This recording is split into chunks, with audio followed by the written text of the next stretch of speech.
Hello all the DSC warriors, welcome to our channel school journey with SS. So మనము మన free revision test సిరీస్లో భాగంగా మ్యాథ్స్కి సంబంధించి arithmetic మరియు మెన్సురేషన్ అయితే కంప్లీట్ చేసుకొని ఉన్నాము. అండ్ మనము బయాలజీకి సంబంధించి 6th క్లాస్ అయితే స్టార్ట్ చేసుకుని ఉన్నాము. ఈ 6th క్లాస్లో మనకు శరీర కదలికలు అనేటువంటి లెసన్ వరకు టెస్ట్లు అయితే కంప్లీట్ అయిపోయినాయి. అండ్ నెక్స్ట్గా మనము సజీవుల లక్షణాలు మరియు ఆవాసాలు అనేటువంటి లెసన్ నుంచి అయితే టెస్ట్లోకి వచ్చేసాము. సో కొత్తగా మన ఛానల్ చూస్తున్నవారు మన ఛానల్ అయితే సబ్స్క్రైబ్ చేసుకోండి. First of all for more test series. And వీడియోని చివరి వరకు చూడండి, క్వశ్చన్స్ అన్నిటిని అటెంప్ట్ చేయండి, టెస్ట్ని కంప్లీట్గా రాయండి. ఓకేనా? వీడియోని లైక్ చేయండి, మీ ఫ్రెండ్స్కి షేర్ చేయండి. రైట్? సో ఇవన్నీ free revision test series. Okay, మీరు ప్రతి ఒక్కరూ కూడా ప్రతి డిఎస్సి ఆస్పిరెంట్ కూడా మన యొక్క ఫ్రీ రివిజన్ టెస్ట్ సిరీస్ని యూజ్ చేసుకోండి, మీ యొక్క ప్రాక్టీస్ని మరింత మెరుగుపరచుకోండి. రైట్? సో తెలుగుకి సంబంధించి 5th క్లాస్ అనేటువంటిది కంప్లీట్ అయిపోయింది. ఆల్ టెస్ట్ అది ప్లేలిస్ట్ ఉన్నాయి మన ఛానల్లో, అన్నీ కూడా ఇబ్బంది లేకుండా. సో ప్లేలిస్ట్ ఓపెన్ చేసుకోగానే మీకు అన్ని టెస్ట్లు కూడా 1 by 1 డిస్ప్లే అవుతాయి. సో అక్కడ నుంచి మీరు అన్ని టెస్ట్లని రాసేసేయచ్చు. అండ్ 3rd క్లాస్కి సంబంధించి 1 to 5 లెసన్స్ కంప్లీట్ అయిపోయినాయి. ఓకే, రిమైనింగ్ కూడా చేస్తాము. అండ్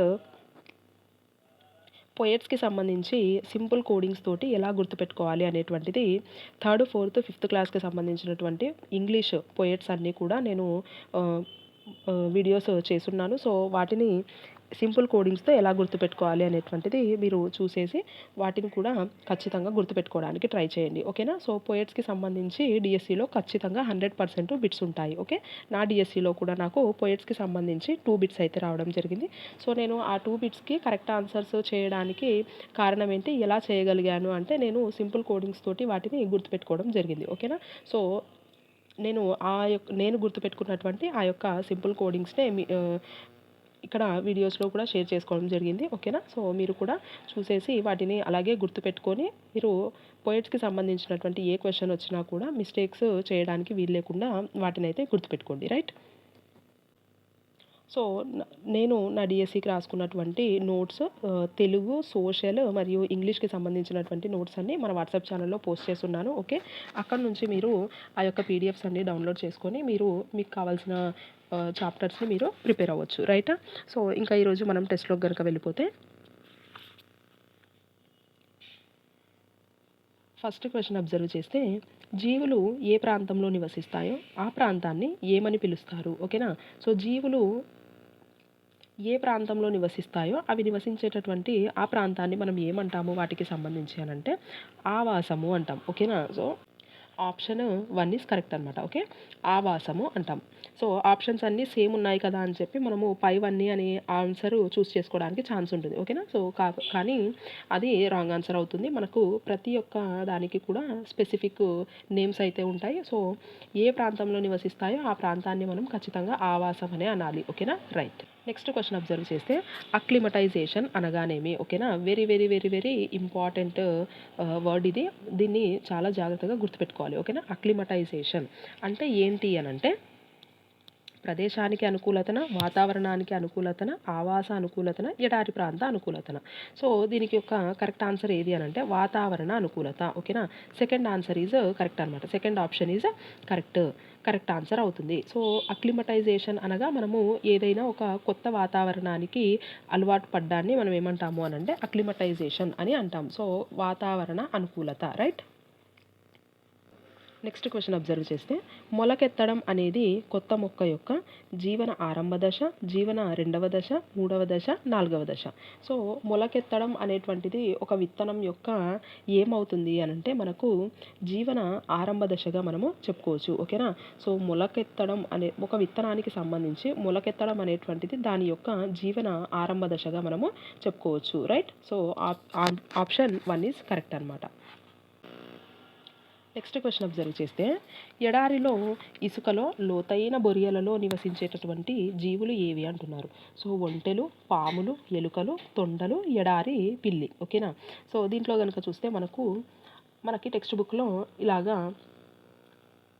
నేల అనేటువంటిది ఉంటే, అంటే భూమి యొక్క ఉపరితలం ఉంటే లోపలికి ఇలాగా బొరియలు అనేటువంటివి చేసుకొని మనకి ఇక్కడ ఎలుకలు, పాములు అనేటువంటివి నివసిస్తూ ఉంటాయని ఇక్కడ మనకు ఒక ఎలుక బొమ్మ వేసి కూడా మనకి ఇక్కడ ఇలాగా పిక్చర్ అనేటువంటిది టెక్స్ట్ బుక్లో క్లియర్గా ఇచ్చినారు. ఓకేనా. సో అందుకనే నేను చెప్పేది అన్నిటికీ నోట్స్ రాయాల్సిన అవసరం లేదు. మనము డైరెక్ట్గా టెక్స్ట్ బుక్నే చదవడం వల్ల సో ఇలాంటి పిక్చర్స్ అనేటువంటివి కలర్ఫుల్గా ఉంటాయి. సో మనకు ఇవి బాగా గుర్తుండడానికి ఛాన్స్ ఉంటుంది సో ఇలా చూసినప్పుడు. ఓకేనా. రైట్. సో దీనికి ఆన్సర్ ఏంటి అని అంటే పాములు మరియు ఎలుకలు. ఓకేనా. Option B is correct. Option B is correct.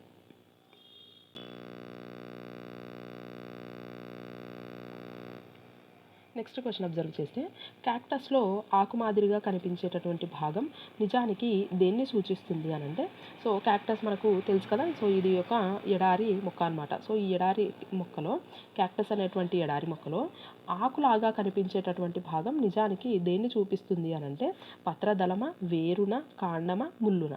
So అది దేన్ని సూచిస్తుంది అంటే కాండాన్ని సూచిస్తుంది. ఓకేనా. సో మనం దాన్ని చూసిన వెంటనే అవి ఆకులేమో అనుకుంటాం. సో ఆ యొక్క ఆకులు అనుకుంటాం. వాటి మీద చిన్న చిన్న ముళ్ళులు ఉంటాయి కాబట్టి వాటిని మనం ఆకులుగా భావిస్తాం. కానీ అవి నిజానికి ఆకులు కాదు. అవి దేన్ని సూచిస్తాయి అని అంటే దాని యొక్క కాండాన్ని సూచిస్తాయి. ఓకేనా. సో అది కాండం భాగం అనమాట. రైట్.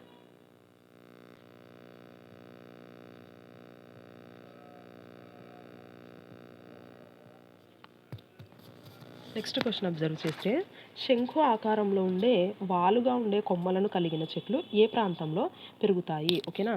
సో మనకు ఇది కూడా టెక్స్ట్ బుక్లో డైరెక్ట్ ఇన్ఫర్మేషన్ మంచిగా ఉంది. సో ఎడారి ప్రాంతాల, పర్వత ప్రాంతాల, సముద్ర ప్రాంతాల, మైదాన ప్రాంతాల. ఓకేనా. దీనికి కరెక్ట్ ఆప్షన్ వచ్చి పర్వత ప్రాంతాలు. ఓకేనా. పర్వత ప్రాంతాలు. ఈ పర్వత ప్రాంతాల్లో కూడా మనకు అక్కడ ఎగ్జాంపుల్గా మంచు ప్రాంతాలని తీసుకొని ఉన్నారు.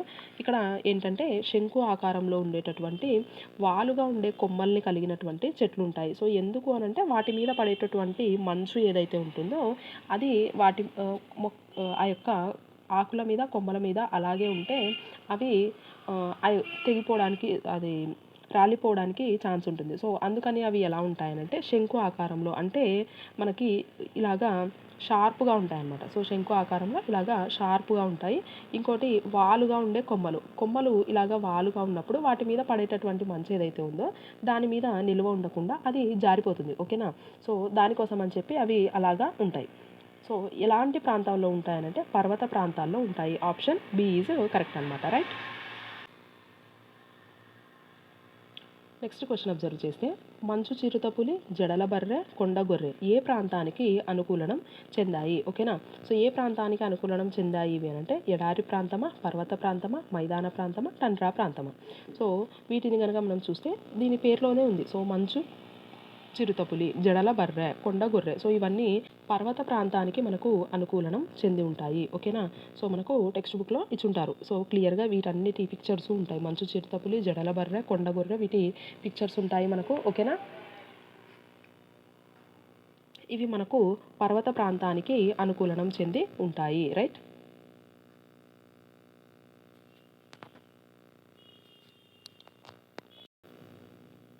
నెక్స్ట్ క్వశ్చన్ అబ్జర్వ్ చేస్తే తన భక్షకాల కదలికలను వినడానికి వీలుగా పెద్ద చెవులు కలిగి ఉండేటటువంటి జంతువు ఏది అంటున్నారు. సింహమా, జింక, ఏనుగు, పులి. సో దీనికి కరెక్ట్ ఆన్సర్ వచ్చి మనకు జింక. సో టెక్స్ట్ బుక్లో మనకు క్లియర్గా ఇచ్చున్నారు. అండ్ ఈ సింహానికి సంబంధించినటువంటి దాని యొక్క మరియు ఈ జింకకు సంబంధించి ఈ రెండు జంతువుల గురించి మనకు టెక్స్ట్ బుక్లో క్లియర్గా మెన్షన్ చేయడం జరిగింది. అంటే వాటి యొక్క అనుకూలనాలేంటి అండ్ సో వీటి గురించి మనకు టెక్స్ట్ బుక్లో క్లియర్గా ఇచ్చున్నారు. సో దీంట్లో జింకకు సంబంధించి మనకు తన భక్షకాల కదలికలను వినడానికి వీలుగా పెద్ద చెవులను కలిగి ఉంటుంది అని ఇచ్చుంటారు. అండ్ ఈ సింహానికి సంబంధించి మనకు ఈ గోధుమ రంగులో ఇది ఉంటుంది. అది ఆ యొక్క గోధుమ రంగు అనేటువంటిది దానికి ఎలా సహాయపడుతుంది అని అంటే ఆ యొక్క గడ్డి ఉంటుంది కదా.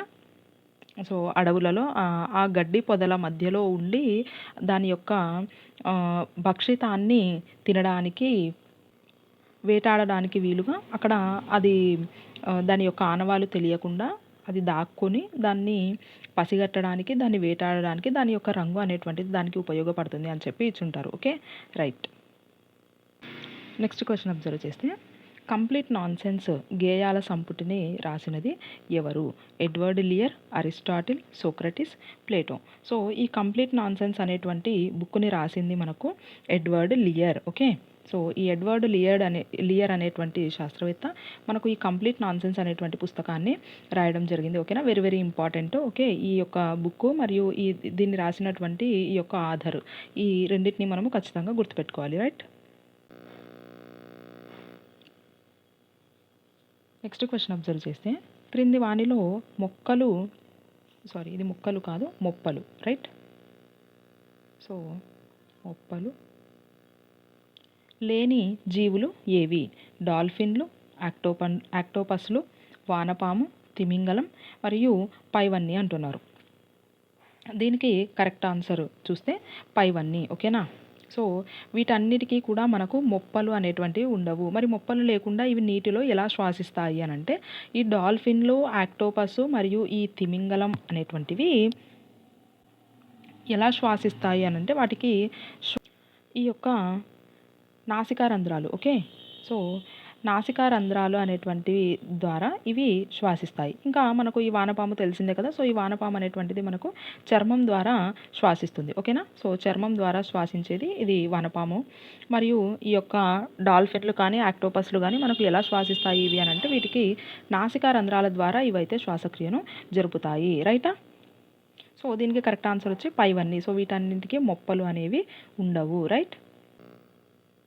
ఓకే, నెక్స్ట్ క్వశ్చన్ అబ్జర్వ్ చేస్తే, వానపాములో శ్వాసక్రియకు తోడ్పడేటటువంటి అవయవం ఏది అంటున్నారు. ఊపిరితిత్తుల, రక్తమ, మొప్పలు, చర్మం. సో వానపాము మనకి దేనితో శ్వాసక్రియ జరుపుతుంది అనేటువంటిది కనుక చూస్తే, మనము ఇందాకే చెప్పున్నాం కదా. సో చర్మం ద్వారా వానపాము అనేటువంటిది శ్వాసక్రియను జరుపుతుంది. ఓకేనా, చర్మం ద్వారా శ్వాసక్రియను జరుపుతుంది ఈ వానపాము. మరి మొప్పలు ద్వారా శ్వాసక్రియ జరిపేవి మనకు చేపలు. ఓకేనా, రైట్. నెక్స్ట్ క్వశ్చన్ అబ్జర్వ్ చేస్తే, మన పరిసరాలలో వచ్చే మార్పులు మనల్ని ప్రతిస్పందింపచేస్తే దానిని ఏమంటారు అంటున్నారు. విపత్తులు, ప్రచోదనాలు, అనుకూలనాలు, చలనాలు. సో పరిసరాలలో వచ్చేటటువంటి మార్పులకు మనల్ని ప్రతిస్పందింపజేయడం అంటే మనం దానికి రెస్పాండ్ కావాలి. సో మనం వేటికి రెస్పాండ్ అవుతాము? ప్రచోదనాలకు రెస్పాండ్ అవుతాము. ఓకేనా, సో దీనికి కరెక్ట్ ఆన్సర్ వచ్చి ప్రచోదనాలు. సో మనము ప్రచోదనాలకి ప్రతిస్పందన అనేటువంటిది ఇస్తాం. రైట్. నెక్స్ట్ క్వశ్చన్ అబ్జర్వ్ చేస్తే, గోధుమ బస్తాలోనికి మన చేతిని నెట్టినప్పుడు లోపల వెచ్చగా ఉండడానికి గల కారణం ఏంటి అనంటే, విత్తనాల శ్వాసక్రియన, గాలి వెలుతురు లేకపోవడమా, విత్తనాల విసర్జనన, సంచి వేడెక్కడమా. సో దీనికి కారణం ఏంటి అని అంటే, మనము జనరల్గా ఆలోచించినా కూడా విత్తనాలు అనేటువంటివి శ్వాసక్రియను జరుపుతాయి. సో ఈ యొక్క విత్తనాలు శ్వాసక్రియను జరపడం ద్వారా అది ఆ యొక్క శ్వాసక్రియలో మనకేం విడుదలవుతుంది? సో కార్బన్ డైఆక్సైడ్ అనేది విడుదలవుతుంది కదా. సో అది విడుదలైనప్పుడు మనకేమవుతుంది? ఆ కార్బన్ డైఆక్సైడ్ వదిలే గాలి మనకు ఎలా ఉంటుంది? వెచ్చగా ఉంటుంది. సరేనా. సో కదా, సో వదిలే గాలి మనకు వెచ్చగా ఉన్నప్పుడు ఆ విత్తనాలన్నీ కూడా శ్వాసక్రియను జరపడం వల్ల మనకి గోధుమ బస్తాలోనికి మనం చేతిని నెట్టినప్పుడు అక్కడ మనకు వెచ్చటి అనుభూతి అనేటువంటిది కలుగుతుంది. ఓకేనా, రైట్. నెక్స్ట్ క్వశ్చన్ అబ్జర్వ్ చేస్తే, క్రింది వాటిలో సరైన వాక్యం ఏది? ఎడారిలో పగటిపూట చాలా వేడిగా ఉంటుంది. ఎడారిలో రాత్రిపూట చాలా చల్లగా ఉంటుంది. సో దీంట్లో కరెక్ట్ ఆన్సర్ ఏది అని కనుక మనం చూస్తే 1 and 2. ఓకేనా, సో స్టేట్మెంట్ 1 అండ్ స్టేట్మెంట్ 2 ఈ రెండు కూడా మనకు సరైనటువంటి సమాధానాలే. సో ఎడారిలో మనకు ఎలా ఉంటుంది? పగటిపూట చాలా వేడిగా ఉంటుంది. సో ఈ స్టేట్మెంట్ అందరికీ తెలుసు. కానీ రాత్రిపూట చాలా చల్లగా ఉంటుంది అనే స్టేట్మెంట్ దగ్గర మనము చాలామంది టెక్స్ట్ బుక్ కనుక సరిగా చదవకపోతే, కాన్సెప్ట్ అనేది మనకు సరిగా తెలియకపోతే ఈ స్టేట్మెంట్ దగ్గర మనము ఆగిపోయే అవకాశం ఉంది. ఓకేనా, సో ఎడారిలో మనకు పగటిపూట ఎంతైతే వేడిగా ఉంటుందో రాత్రిపూట అంత చల్లగా అనేటువంటిది వాతావరణము ఉంటుంది. ఓకేనా, రైట్. సో దీనికి కరెక్ట్ ఆన్సర్ వచ్చి 1 and 2 అనమాట. 2 statements correct. Right. Next question observe చేస్తే, క్రింది వాటిలో సరైన వాక్యాలు ఏవి? సముద్రము, ఎడారి చాలా భిన్నమైన పరిసరాలు. సముద్రము, ఎడారులలో నివసించేటటువంటి జీవులు ఒకే రకమైన అనుకూలనాలను ప్రదర్శిస్తాయి. సో ఈ రెండు స్టేట్మెంట్స్లో కనుక మనము ఏది కరెక్ట్ స్టేట్మెంట్ అని కనుక చూస్తే సో సముద్రము మరియు ఎడారి అనేటువంటివి చాలా భిన్నమైన పరిసరాలు. సో ఇది మనకు కరెక్ట్ స్టేట్మెంట్. సముద్రము ఎడారులలో నివసించేటటువంటి జీవులు. సముద్రము మరియు ఎడారి అంటే రెండు విడివిడిగా అనమాట. సముద్రము ఎడారులలో నివసించేటటువంటి జీవులు ఒకే రకమైన అనుకూలనాలను ప్రదర్శిస్తాయి. ఈ స్టేట్మెంట్ మనకు రాంగ్ కదా. సో సముద్రంలో నివసించేటటువంటి జీవుల అనుకూలనాలు వేరే ఉంటాయి. ఎడారులలో నివసించేటటువంటి జీవుల యొక్క అనుకూలనాలు మనకు వేరేగా ఉంటాయి. ఓకేనా. సో రెండు ఒకే రకమైన అనుకూలనాలను అయితే ప్రదర్శించవు, రైట్. కానీ సముద్రము ఎడారి చాలా భిన్నమైన పరిసరాలు కదా. సో ఈ స్టేట్మెంట్ కరెక్ట్ అవుతుంది, ఈ స్టేట్మెంట్ రాంగ్ అవుతుంది. సో సరైన వాక్యాలు అన్నారు కాబట్టి మనకేమవుతుంది, only one. Okay. So first statement ఒకటే మనకు కరెక్ట్ అవుతుంది, రైట్.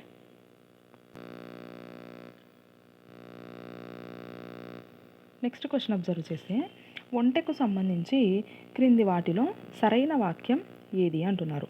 ఒంటెకు చెమట పట్టదు, ఒంటె పేడ పొడిగా ఉంటుంది, ఒంటె నీరు లేకుండా ఒకరోజు ఉండగలుగుతుంది, ఒంటెలో మూత్ర విసర్జన ఎక్కువగా జరుగుతుంది. సో దీంట్లో మనకు సరైన వాక్యాలు ఓకేనా, ట్రూ స్టేట్మెంట్స్ అడుగుతున్నారు.